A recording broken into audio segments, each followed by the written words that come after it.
Jesus, now I'm living for his glory, so just know I ain't never looking back.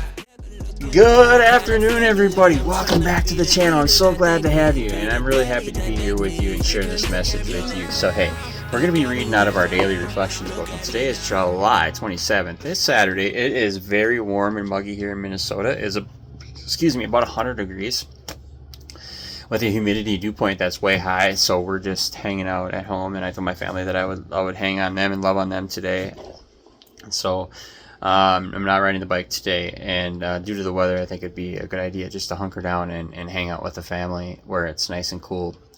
So, recovery, in a sense, as a whole, right? We come into this program thinking about acquiring time, right, and making it a successful journey, and that we do that through the program. Through a program of faith, of trust, of recovery, of commitment, dedication, loyalty, honor. We do all that in order to sustain and to balance, right, our life. And if we're out of balance and we get a little out of whack, we can find ourselves going down the wrong road. So listen to this.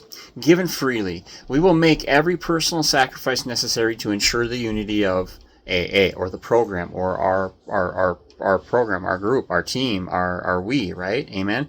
So we will do this because we have learned to love God and one another. And that was in Coming of Age book, page 234. And that's AA literature. So hey, to be self-supporting through my own contributions was never a strong characteristic during my days as a practicing alcoholic. The giving of time or money was always a demanding price tag. As a newcomer, I was told, we have to give it away in order to keep it.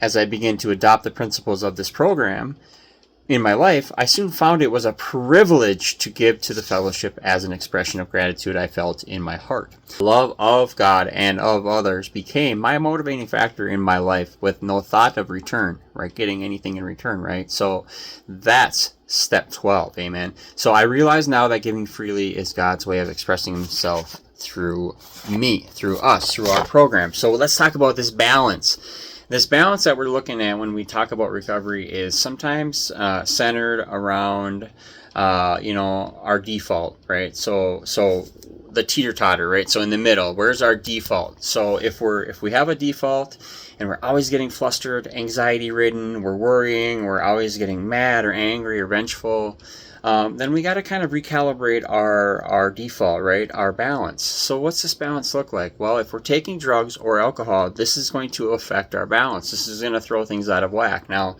I'm not necessarily talking about a prescription or something you get from your doctor, or if you're taking a cold medication or NyQuil or stuff like that. Things that we take as needed or prescribed is okay, but you can also abuse and be addicted and have a habit of overusing or underusing your prescriptions. And so I would say if you got something from your medical doctor, I would say obviously, definitely, most always follow the prescriptions and the dosage and all that. But hey, what I'm talking about when we look at balance is, apart from all that stuff, is if we tend to think that a drug or a drink is going to make us better or improve our life somehow, we might be dependent on that. So I would say a good balance for me to have is when I get up in the morning and we face the day, right? We know that we can't have a drink, right? So the first thing that we're going to do is we're going to establish that balance, that boundary, that default is that today I don't want to be a mean, dry drunk or aggressive or unkind or unwilling or mean or anything like that.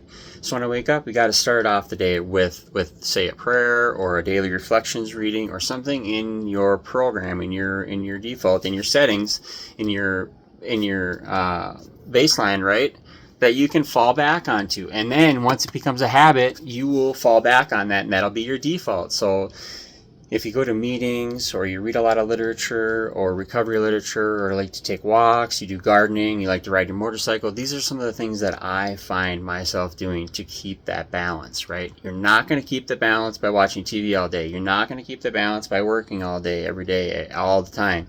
Okay? Got to have a balance. I know we need to make money to survive. Yes, that's the social demand of what we live in, the society we live in. We have to pay our taxes. We have to do all that. And that can sometimes be a little overwhelming. And it can put us in a position where we want to be angry all the time because we don't feel like we should have to do that. Well, balance it out. Let's find the balance, right? You found it in recovery. If you can put down the drink for one day, you can balance your life and find a default setting that's going to allow you success, long-term recovery success. Amen. So long-term sobriety is what we're looking for. And how do we achieve that? How do we gain that? But one day at a time, right? Because we're given a reprieve, a remission of our illness, and God's taken that away, putting it somewhere else, not for us to deal with at the moment. What he wants us to focus on is our recovery. So, because we're no longer addicted or affected by the habit of alcohol, right? We're not doing that daily anymore. What we're affected now by is a darn true and right and just program of recovery. Because if we were stuck on drinking, we would be back there fighting that battle, but we're not doing that. We're progressing. We're looking at this long-term sobriety. So I'm proud of you guys. And I'm proud of those people that will step up and make it happen in their lives, because it's a lot of work and it takes a lot of effort and commitment and dedication to do this. Amen. It takes a lot of commitment, dedication, and honor and just pure nitty-gritty to get this done, to not pick up a drink or a drug. I would love to tell people that it would be easy and that you can do this all in lickety-split time, but it takes time. And in a couple of weeks, I'll be coming up on 13 years sober from shooting hard drugs. So I'm very proud of that amount of time, but it's still just a drop or a drink away or a drug away from all being taken away. So I celebrate that time as a commemorative, as I get coins and stuff like that. Those are commemorative of our time, and we look back and we honor that time that God's given us away from that drug or the drink, because if it was in our life, we would be nowhere but down. So hey, I want you guys to focus on giving back and allowing the program to work through us to other people, because you know what? If we don't give what we have away, then we're not offering other people what they might need, because that's how we in our sobriety got sober in recovery, is because we saw other people that were doing it, and we knew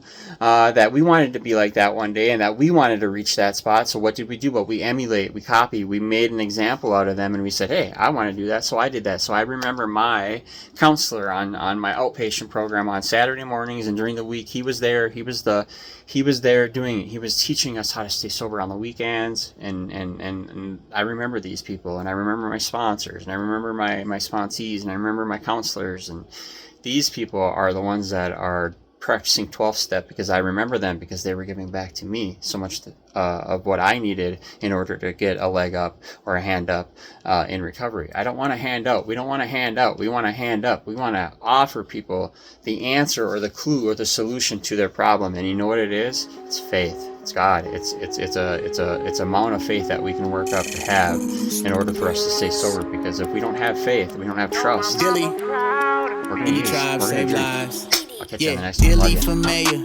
mayor, Dilly for press.